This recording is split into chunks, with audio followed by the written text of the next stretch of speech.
Hello, I'm Ignacio Despujol, and in this Polymedia I'm going to talk about the reuse of content on the internet.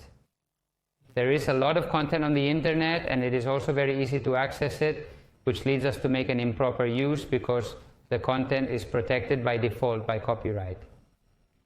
But there are mechanisms that allow us to give us some of these rights and allow us to use content in our material in a legal way. Wikipedia defines free content as any work of art or other creative content that has no legal restrictions regarding its use, redistribution and versioning by third parties. It is a movement inherited from copyleft, which is a practice that emerged more or less in the 70s around software. Quoting Wikipedia, we can say that copyright is a set of legal rules that regulate the moral and economic rights that the law grants to authors, just for the fact of creating a literary, artistic, musical, scientific, or didactic work. Whether it is published or not, it is recognized as one of the fundamental human rights. It is the right that gives the author of a work the legal rights to control its distribution and exhibition. Most national legislations have it incorporated into their legislative body, and usually recognize between 50, 60, 70 years of right, in which only if the author authorizes you can distribute, exhibit, or modify the work. The problem is that a lot of content, that is, the author does want it to be used but does not have a legal channel to allow people to do so, because he only has the rights by the fact of creation, and you have to ask for permission.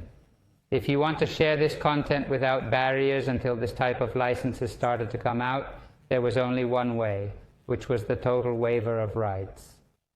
Therefore, the traditional uses of copyright limit the collaborative development based on sharing, which is the basis of the 2.0 network model. What free content licenses do we have? Well, the model license was the GNU-GPL license for software that allows a developer to offer code in a free form, conditioning whoever uses it to redistribute it under the same conditions. It is a license that Richard Stallman invented when he found in the 70s that he had given to free content. A code of his, and they had reused it in a company and were charging for using that modified code of his. So he got angry and set up this license in which he gave up some rights under certain conditions. What are the most common licenses right now? Well, they are the Creative Commons, which allows to reserve some rights to the author, the CC0, which is a license created by Creative Commons to waive all rights and include the work in the universal public domain, a thing created by Creative Commons called Public Domain Mark, which is a label that allows that if you find a very old work that you think is free of rights, people can find it. And then the GNU FDL, which is the license created by GNU for the manuals that has some restrictions, such as that you have to print all the text of the license and so on. Then they started to use this license, but when Creative Commons came out, it has been giving way to this other license. An example, for example, is Wikimedia Commons, which is where the multimedia materials of Wikipedia are. It started using the GNU FDL, and now it is using Creative Commons. Well, this is the end of this first presentation.